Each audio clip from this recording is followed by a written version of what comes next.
Jackson, muito obrigado pela sua palestra. Chega a ser emocionante a gente ver a sua trajetória, né?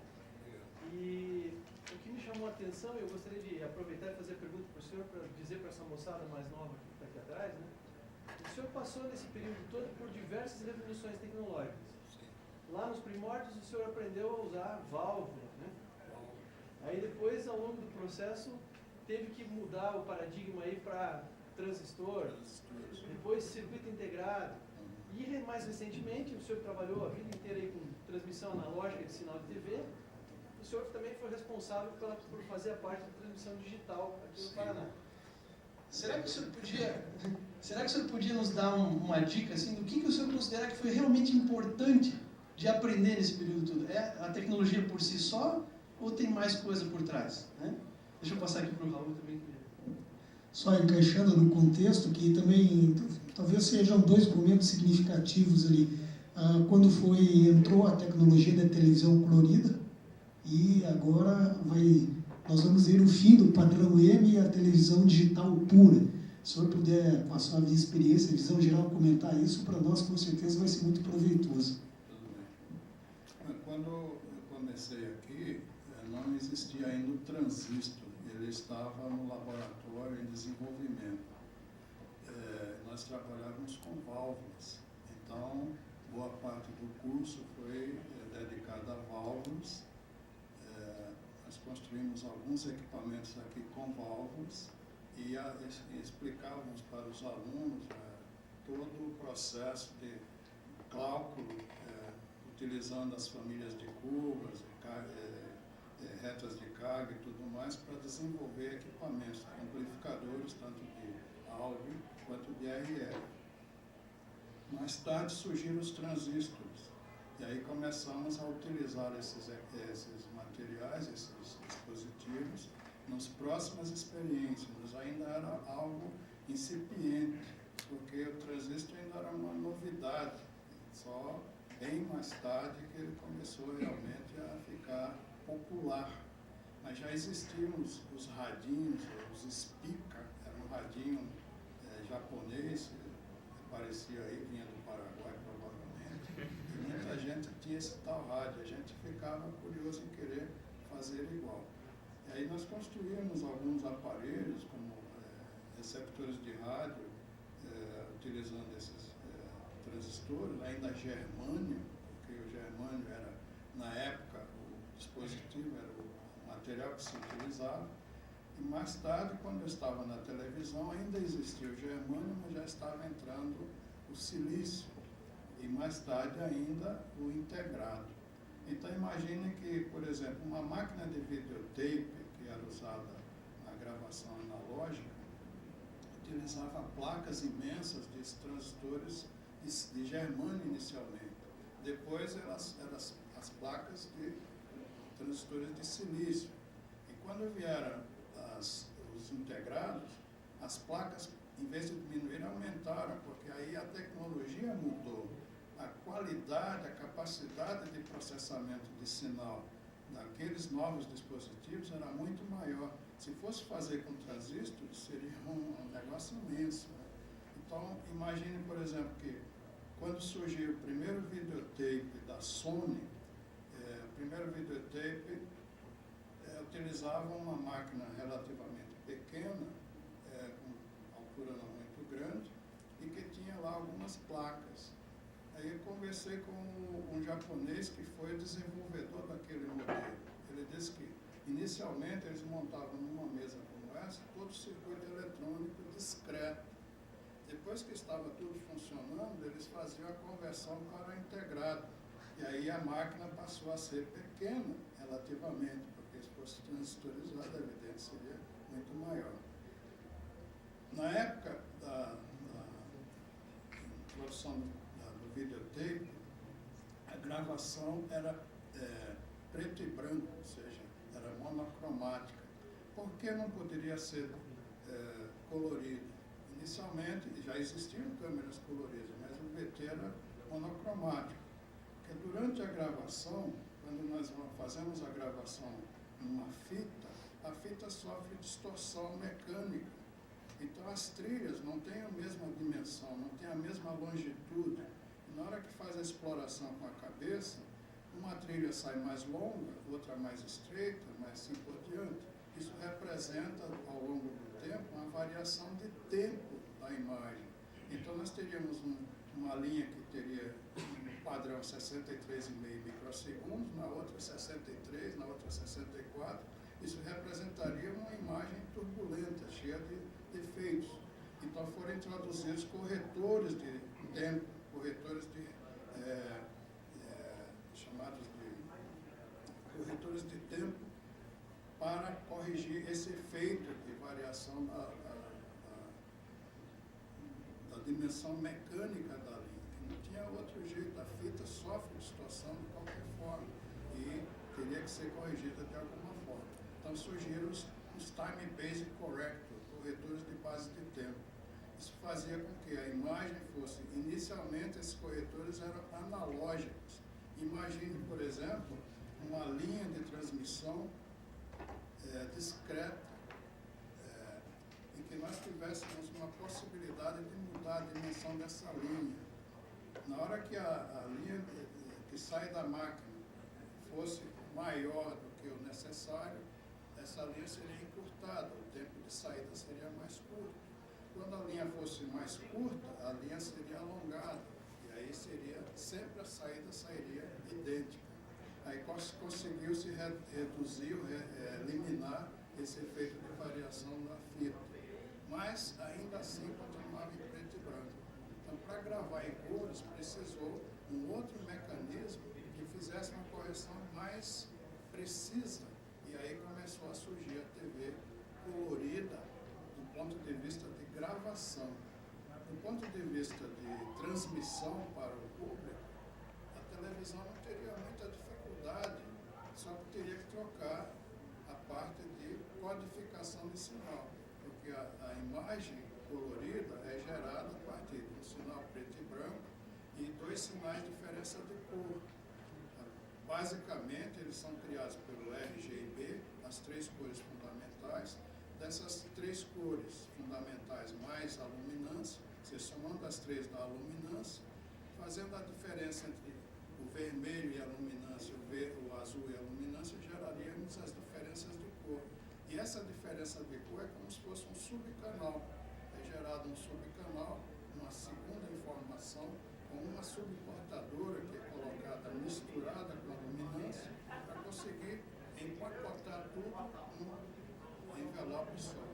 O resultado, o televisor terá que receber esse sinal, tirar a parte de prominência, ampliar a luminância, fazer a nova conversão para gerar o RGB do tubo de imagem. Ora, na época, as empresas tiveram que fazer um novo investimento para trocar os antigos processadores preto e branco para processadores de cor. Aí houve uma mudança tecnológica aí. E, evidentemente, precisaria que o espectador também trocasse a sua tecnologia em casa, trocando do aparelho preto e branco comum para o aparelho colorido. Agora houve nova tecnologia, a mudança para o digital. O que é o digital? É o mesmo sinal analógico, só que mudou a configuração. Não é mais o sinal contínuo que vai ser transmitido e tem que integrar. É um sinal que inicialmente é processado, procurando se verificar a luminância, a quantidade de nível, desse nível gerar informação digital, ou seja, bits, e esses bits vão ser agrupados para formar um pacote chamado de transporte stream. Antes de gerar essa informação propriamente, esse processo é mais complicado, entra numa fase de compressão de sinal, porque se fosse transmitir a imagem digital como ela sai da câmera, precisaríamos uma banda de transmissão extremamente larga, o que não é possível, porque o nosso canal de TV tem 6 MHz de largura. Se nós quiséssemos transmitir uma informação de uma câmera digital, por exemplo, precisaríamos quase 100 MHz. Isso é impossível, não há como fazer. Principalmente porque nós temos várias emissoras de TV e ninguém vai querer ceder seu canal para que compressão. Essa compressão é feita com um vídeo. O vídeo inicialmente é digitalizado, transformado de analógico em digital. Esse sinal digital entra num processador chamado MPEG, pode ser o MPEG 2, que seria uma versão antiga, o MPEG 4, ou o H264, que é o mais moderno. E agora o 265, que já vem para o 4K, que é uma versão mais moderna ainda. Uma vez comprimido o sinal, existem vários formatos, compressão sem perdas, compressão com perdas, algumas delas vão ser com perdas, não tem jeito. Isso significa que o sinal original jamais será idêntico, o sinal reproduzido jamais será idêntico ao original, porque houve uma compressão de imagem. Essa compressão não se diz respeito ao aspecto em si, a quantidade de detalhes, os detalhes da imagem sendo perdidos devido a essa necessidade de compressão. Então, feita essa transformação em MPEG, gera-se um transporte. Esse transporte é chamado de transporte stream, ou seja, um pacote de informações que é em linha, ou seja, a informação é levada em série, um após o outro, cada bit em uma sequência, não em paralelo, e sim em série. Lá no transmissor, ele é desmontado, gerado então pacotes que vão representar vários layers, várias informações, ou seja, nós podemos transmitir, na verdade, até 4 informações, 4 imagens diferentes em cada transmissão de 6 MHz. Porém, no Brasil, até por imposição de alguns canais, algumas empresas de grande porte, decidiu-se transmitir um único canal. E esse único canal tem apenas um parceiro, que é de baixa resolução, que é chamado OneSeg, um segmento para recepção portátil, nesse caso os celulares, os aparelhinhos, os GPS que tem televisão. Então esse pacote todo consome 12,5 megabit. Veja bem, originalmente estaríamos perto de 75 megabit e agora estamos com 12,5 megabit, o áudio e vídeo já compactados. Vai para o transmissor, lá ele desmonta esse sinal para gerar a informação correspondente à modulação. Aí vamos escolher o tipo de modulação que vai levar esse sinal para frente. Esse sinal pode ser transmitido 16 QAM, 64 QAM, 256 QAM, mas usualmente seria 64 QAM. É uma modulação que permite que cada 5 bits, 6 bits, gerem um símbolo. No caso 16 QAM, 4 bits geram um símbolo. Então, com isso, a quantidade de símbolos, que é o sinal já pronto, já codificado para a transmissão, é o que interessa. A quantidade de megabits original vai ser compactada e depois vai ser descompactada lá no receptor. É isso que é a televisão digital. Então, a televisão digital não deixa de ser analógica, ela apenas tem uma codificação diferente. Na hora de transmitir uma informação, um bit, esse bit tem um determinado nível elétrico que representa, no final das contas, um vetor, apesar de uma transmissão hierárquica, nesse caso com 64 bits, a 64 QAM, equivale a ser vários pedaços de QPSK, ou seja, uma quadratura, onde cada pontinho representa um vetor e uma posição. E aí, conforme o número de informação desejada, ou seja, qual o bit que está sendo transmitido, qual a informação transmitida, vai gerar um vetor com aquela amplitude e com aquela posição, ou seja, aquele ângulo. É isso que é a transmissão digital propriamente dita. Então, diferente da analógica, que é contínua, à medida que sai da câmera e já chega no receptor, a digital sai da câmera, entra num processador, demora um pouco para sair e o sinal não é feito em tempo real. Ou seja, transmite-se um pacote, o receptor recebe, depois vem outro pacote, ele recebe e ele processa para gerar a imagem contínua. Então, não é verdade que a gente vai ter a imagem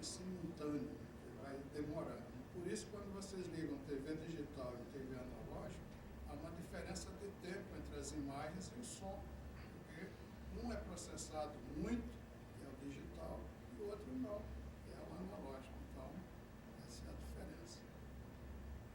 Deu para responder? Mais alguma pergunta? Professor Hilton. Professor Jackson, o senhor mostrou para a gente uma experiência vasta durante todo esse tempo que o senhor trabalhou. Eu fico curioso, por exemplo, o quanto que o senhor usou na sua vida profissional, que o senhor aprendeu dentro dos 5 anos da engenharia, por exemplo. E qual foi a sua atitude ao longo da sua vida para trabalhar com todas essas transformações? Desde que eu comecei na televisão, tudo que era feito aqui no Cefet, na época, era utilizado na televisão e vice-versa. Ou seja, foi uma ponte de duplo sentido. Porque a tecnologia que aparecia lá, que eu estudava lá, que eu praticava, eu trazia para as aulas aqui, já demonstrando para os alunos como é que seria o mercado lá fora, sabe, para preparar-se. Tanto é que muitos dos alunos naquela época foram meus estagiários, depois técnicos da televisão onde eu trabalhei, foram tirados daqui, foram convidados para trabalhar comigo lá. E desde aquela época também, o conceito que eu tenho do Cefet é de uma escola de alto nível, de top de linha. E isso me criou alguma dificuldade, porque eu só queria aluno do Cefet. E aí, muitas vezes, aparecia gente de outros cursos e eram rejeitados, infelizmente. Isso talvez tenha sido um erro, não um erro ruim no sentido de não querer gente de outro lugar, mas porque eu fiquei fixado, só aceito, na RPC só entrava aluno do Cefet, ex-aluno do Cefet. E aí o conceito que nós tínhamos do Cefet sempre foi muito bom. E quando o professor ainda, quando eu estava na televisão, houve aqui uma série de reuniões e palestras tentando saber quais eram as dificuldades da indústria em relação ao conhecimento trazido pelos alunos do Cefet. Então, nós trazíamos de lá as nossas necessidades e aqui foram ajustados os currículos, de tal maneira que cada vez melhor o aluno saía daqui. Então, servia, entrava direto lá. A engenharia hoje, aliás, a RPC hoje tem vários engenheiros que foram ex-alunos, foram meus estagiários. Nós incentivamos, enquanto técnicos, que eles fizessem o curso e voltassem como engenheiros para a TV. Não é comum que as emissoras geralmente não gostam de liberar o funcionário para fazer engenharia, porque isso representa dispensa de horário, de trabalho, etc. e tal. Mas no nosso caso sempre foi incentivado o aluno a vir fazer o curso e retornar a prestar serviço dentro da emissora. Porque isso trouxe o benefício que é hoje. A RPC, quando eu comecei na RPC, ela simplesmente era chamada de Rádio e Televisão Paranaense, não tinha grande coisa. O laboratório lá era fraquíssimo, tinha 2 técnicos, tinha um multímetro, tinha umas poucas coisas.